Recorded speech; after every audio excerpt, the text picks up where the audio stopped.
Good evening, dear listeners, and welcome to Talk to Josh. And today we're going to talk about core essence. We're going to talk about the well-being band, physical, emotional, mental, and is it possible to have well-being in all those areas? When I'm talking about well-being, I'm talking about meaning feeling good both in our body, in our aspect of our life. When we have all this healing and balance in our life, our quality of our life improving, and we are able to perform to high standards. It's like having a puzzle, and each puzzle is important and to make our life more in perfect in physical, mental, and spiritual. In order to talk about this in more to the show, Monica, just do you want to introduce yourself to our listeners and tell us about yourself and what you do? Thank you, Josh. Thank you for having me on this show. Monika Bodera. I'm the director of Core Essence Optimal, which is a platform for well-being. If we want to summarize it, we provide various trainings, various techniques and tools for mental, emotional, spiritual health. We really believe in the Trinity, and I always add to it Mother Nature. So I would say that I've actually made a square rather than a triangle in those elements which I feel we need to feel happy, balanced, and also authentic with the core essence of who we are. I believe that is so often a mystery to us, who we really are under the layers of conditioning, traumas, and disease and stress as well. But that's all about what we do. A bit more about me in the longer version is I was born in Poland. I moved to London, a great city which has been my home for 21 years, since 2000. And 2 years ago, I moved to Italy, to a beautiful region called Abruzzo, where I currently spend most of my time. I still travel between London and Abruzzo, but I have to say I feel very happy, very at home in Italy, very at home in that place which provides that beautiful Mother Nature, which I fell in love with during my first visit. So I followed my heart. It was also an inspiration for Core Essence Optimal. My background is entrepreneurial. I started my first company back in London when I was 28. And that time it was international recruitment, so very stressful, very target-driven environment. I moved to marketing research, which being based in London, I guess you can't avoid the stress, the corporate model of life. And also living in big city, in a city like London, is beautiful in many aspects, but it can be stressful. It certainly can be very fast without much time for ourselves. So now I'm in a quieter, slower pace of life. I've got a child my son is 9, and I enjoy that part of my life. And I enjoy combining life and work. But the most important thing is, to sort of carry on your introduction, is to me that I put well-being on a pedestal, and I've learned a lot during my life journey. I've never been at this place before, and what I mean by this place is when I'm relatively happy. Of course, there are ups and downs. That's polarity of life, but I feel like I know what it is to have balance, to what to do to provide the self-care and well-being. And I really want to share it with others. And on my journey, I've met so many wonderful teachers, therapists, healers, that it just came to me as an idea to combine the forces, work together on ourselves, but also to share it with other people. And we do that in Abruzzo. So we organize retreats in Italy. But for those who cannot come and join us physically, we also provide online sessions and courses. But I just want to go back. Thank you for sharing all that. I just want to go back in recruitment in London and working for research company. How did you manage stress in your life, and what was the impact of the stress in your emotion, your spiritual, or in your relationship? So how did you manage it to cope with that? What was your skill sets to do that? Okay, Josh, I have to admit and confess I did not manage well at all. Those days were sort of adrenaline driven, stressful, without work-life balance,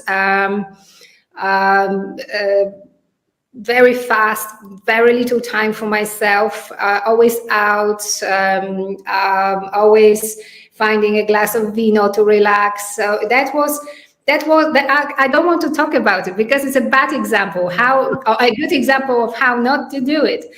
But what I've learned from those days, I want to share, and what I've learned now, what I know, what I could have done before, would have been a few things which are very helpful now. First of all, to start a day with time to yourself, rather than running straight for the train, running straight for the bus. Wake up that 20 minutes earlier, 15 minutes earlier, and use that time for a meditation, for journaling, whatever it feels it's right, but that time to be reserved for yourself. And I promise it changes the day. I know you do it, so it's just magical how that little time changes the whole day. I would visualize. Can I just say that we can have, because for me as a life coach, when I'm working with individuals or when I'm working with companies and they talk about life and work balance, right? And something to achieve, something to adhere to.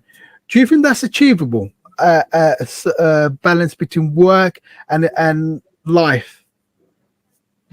I think it is, but I'm going to be I'm not going to answer this question straight, because what appeared to me is that when you have work which you love, you don't need work-life balance, because everything comes together flawlessly, seemingly, because it comes from the right energy. It comes from your heart, and your heart will tell you when you need to stop, when you need to speed up, when it's the right time to be sort of more, not aggressive, but faster, when is the time to actually withdraw and give time to others.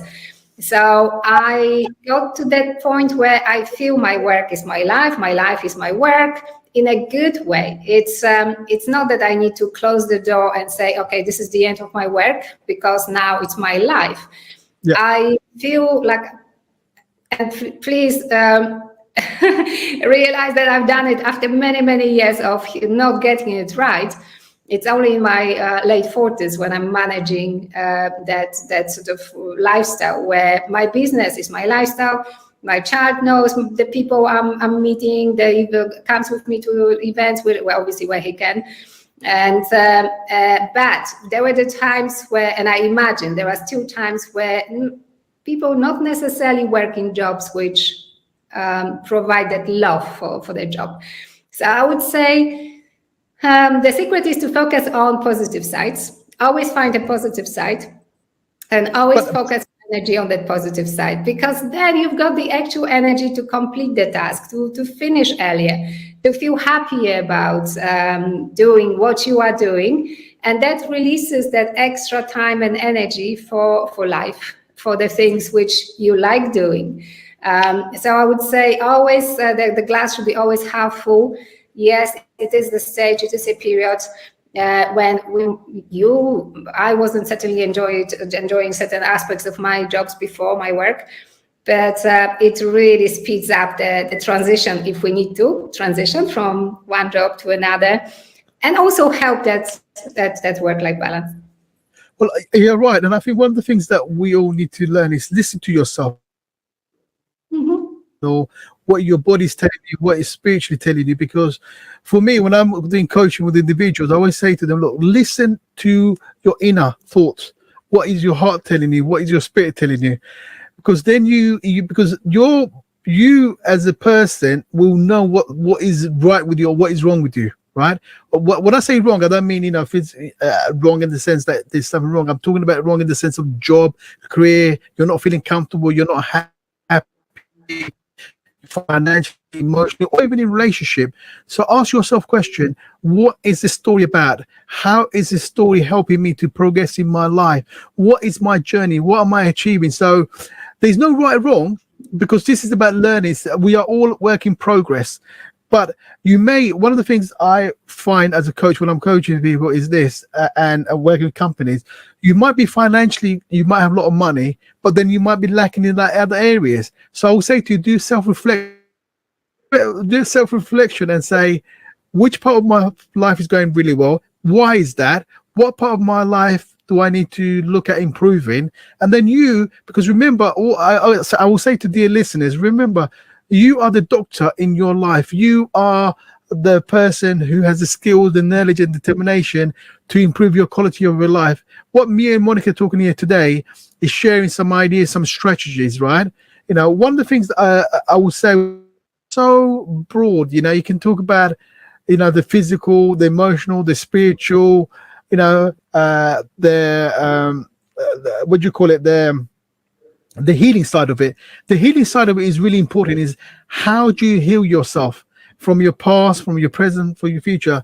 So going back to that, from your experience here, when did you identify, right, Monica, this is not the life for me?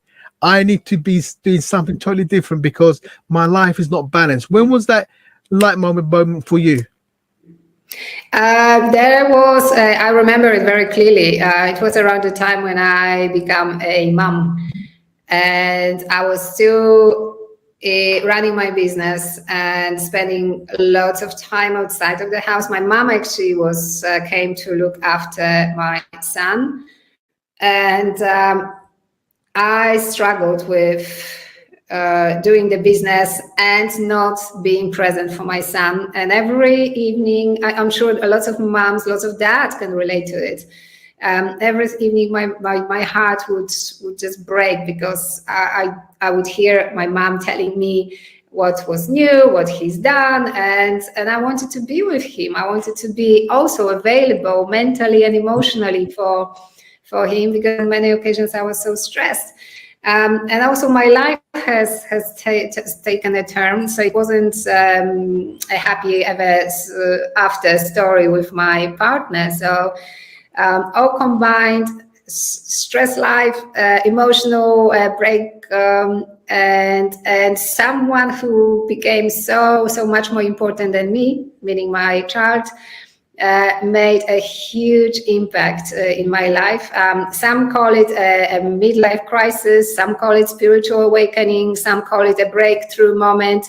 Whatever we call it, it was the moment where I started thinking very consciously, looking for ways to heal myself, from little videos on YouTube, from reading books, attending courses, finding coaches. There were just a number of little things which led me to where I am right now. And therefore, as you rightly said, it is about asking questions. It is about asking for help as well. I think very important for people who, especially in business, when we want to be so strong and so successful, it's almost a shame to ask for help. But no, it's not. It's the right thing to do, to find a coach and therapist and continue the journey with support.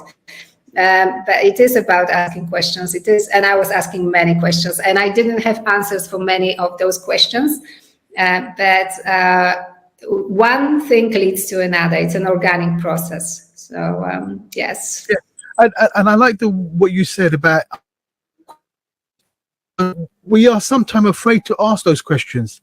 We're afraid because we're influenced by our friends, our families, and the social media. I think social media plays a huge part in the way, we manage stress and our physical, emotional well-being, because we're influenced by so many information out there. So one of the things I would say, well, especially when I'm working with clients, I say, look, be aware of what information.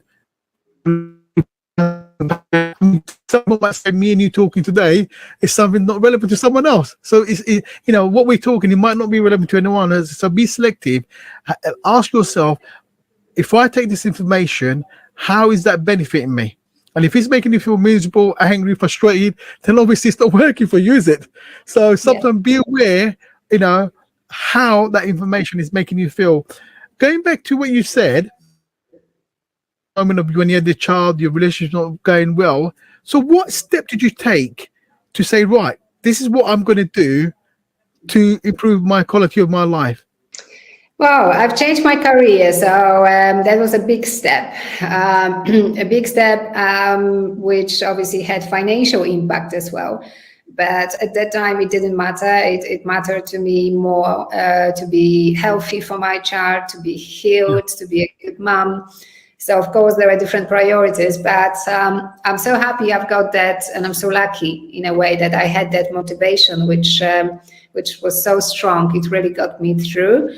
And I remember there was a time, and I will always talk about it because it has really changed my life, when I watched some video, I think, or I read a book. I can't remember exactly how that lesson came through, but it was a lesson of gratitude. And I remember very well when I sat down, as they say, with a piece of paper and a pencil, and I started writing things I was grateful for. And Josh, I did not have many things to write on that list when I started. That's interesting. And it just, now when I think about it, I feel goosebumps, because it was such a low point in my life. Of course, there was my son, of course, yes, but other things. And what I've learned through that exercise was I need to be grateful, and I want to be grateful, and I am grateful for the tiniest of little things. It's not about good things, big things. It's not about massive projects which we are completed. It is about that moment when my son laughed from my joke. It is that moment when I ate an apple and I love that crunchiness and the juice of it, when it was just the right time. I enjoyed it so much. So I started feeling grateful, writing about those things, but also feeling grateful for little things. And I really have to point it out as the biggest lesson and the biggest transformation through that gratitude.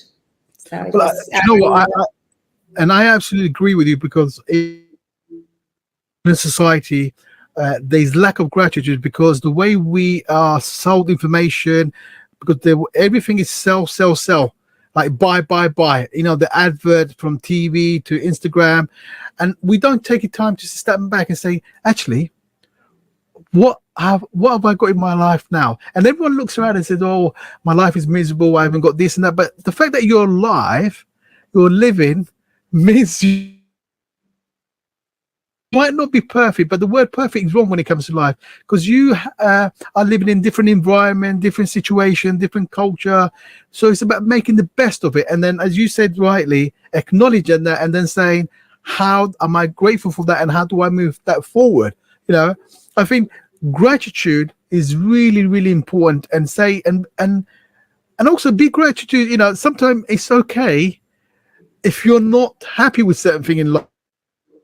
And that's a gratitude in itself. Saying, okay, I'm not happy, but then have a plan, as we were talking about earlier. Have a plan, like smart goal. Do a smart goal and say, right, what's really well in my life? What is a short-term goal? What is a medium-term goal? And what is a long-term goal? A lot of successful people, when it comes to looking after their career, their well-being, their family, they have a goal set. They have a vision. They have a narrative of where they're going. People are amazed when they say, how come Jeff Bezos or whether they, they're really successful, it's because they know where they want to go. They know how to look after themselves financially, emotionally. They work this out. So everyone can achieve that, Monica. I would say everyone who wants to that has the ability, because as a human being, we are gifted the knowledge and the mind to create that, because we can create anything you want, So when you say the two areas that our listeners can take away from you to say, look at these two areas in your life and see how you can improve, what would you say about that? I just need you to repeat the question. Two areas for? So if you were to advise any of our clients here and share some knowledge, if you say to them, look at two areas of your life and how can you improve on that, what strategy would you give them? Two areas of your life. Well, I would repeat that gratitude for everything, for the little things. Keep it as a daily routine. If it's morning, for some people it might work in the morning. For me, it worked in the evening when I was going to bed, in bed with a notebook, with a journal. And talking of journaling as well, because that allows you to ask questions, to answer internally those questions, to put question marks, to come back to those question marks. So I'm a great believer in piece of paper and pencil. I still write down. I can't do it on the phone. Maybe some people can do it on the phone, but I cannot. But just writing those thoughts through journaling and writing those things which are to be appreciated in your life, that way your energy increases, that good energy. You do feel happier, and also the clarity comes, because just by writing those questions, asking questions, we improve the quality of our life. It's been proven. As I think they say that the quality of life depends on the quality of questions you ask. So, and as well, the quality of life depends on how much appreciation of it you have. And let's face it, we don't need to, all of us, we don't need to be CEOs of big companies. We can review our goals and objectives and see what really authentically is there. What is our core essence, as I was saying before? Do we really want to be in that high-powered job, or maybe not? It will be interesting to also listen to that internal voice and see what's the answer. Yeah, and absolutely. And also the notion that everyone should be famous, everyone should be certain way. It's not the way the universe has made you, or your God, if you're religious, your God or your Buddha, your Allah, whoever has made you, because they made you in a unique and beautiful way. And believe it or not, each one of you is making a valuable contribution to society, right? Daily, through your consumerism, whatever that is, you are making a change, you are having an impact. So be aware of that. How do we, how do we communicate with each other? What kind of language are we using? How are we aware of the other person's perspective? Because sometimes being a well-being, like for example, when we get angry, we listen to something from someone and we disagree with them. It's okay to have a different opinion, but take a step. And why am I getting upset? Because by getting upset and getting angry, you are hurting yourself. So take a step back. That's one of my advice would be, when you're looking at information, or when you're sharing information, be aware, how is that going to make you feel? And then also look at the other perspective from the other person's point of view. Because although you may not agree with a point, but learn to agree to disagree and respect that. More positive impact on you and the person you're interacting with, and you're able to get more out of that, conversation. I just want to ask you another question. So if someone wanted to go to your retreat, what would they need to do, Monika? They can speak to me. They can find us online. There are you can buy a product online, but I rather speak to a person, an individual who's interested. because I believe in that human connection. I would like to learn more about what actually is the best for that person in terms of the types of retreats. We've got various retreats run over over the whole year. So it will be if they can reach me out, maybe there is a way of inserting a link in the comments. I'll be most happy to talk personally to your viewers, and also Absolutely. my contact can be found on the website. So. Yeah, and also you can find Monika on, if you just type her name, Monika Bodera, you can find her on YouTube, Facebook, and all the other areas. I mean, Monika, listen, it's been absolutely fascinating talking to you. I really, really enjoyed it, and I hope my listeners have enjoyed listening to you and some of the insight into, looking at how we can improve our emotional, physical, spiritual well-being. Thank you, Josh. Say before I summarize. Okay. Would you like to say anything else, Monika, before we finish? I just want to say a big thank you to you. I absolutely enjoyed our conversation, and I enjoyed our previous conversations. We had a few, and I would like to send all the love and blessings to the viewers now or on the replay.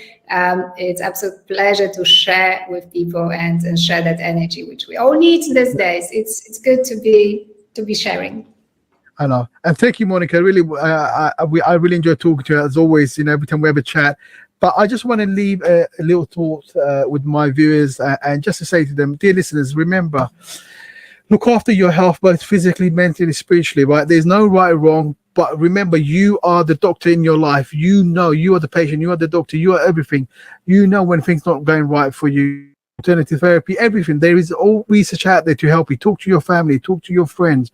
If you're not feeling well, look at all the support network is available, around mental well-being, looking at, from gym to individual coaching, whatever that is suits you. Yeah. But the most important thing, take care of yourself, look after yourself. You're the most valuable investment that you're ever going to make, and be aware of your thoughts, how does that those thoughts contact in terms of your progression, your life, and what you want to achieve. Self-care and your well-being is really, really important. If you don't invest in yourself, no one's going to invest you, because you are here to make a difference, and you will. So till next time, this is Josh saying goodbye, and thank you for joining me and Monika. Till next week, take care and look after yourself. Bye-bye.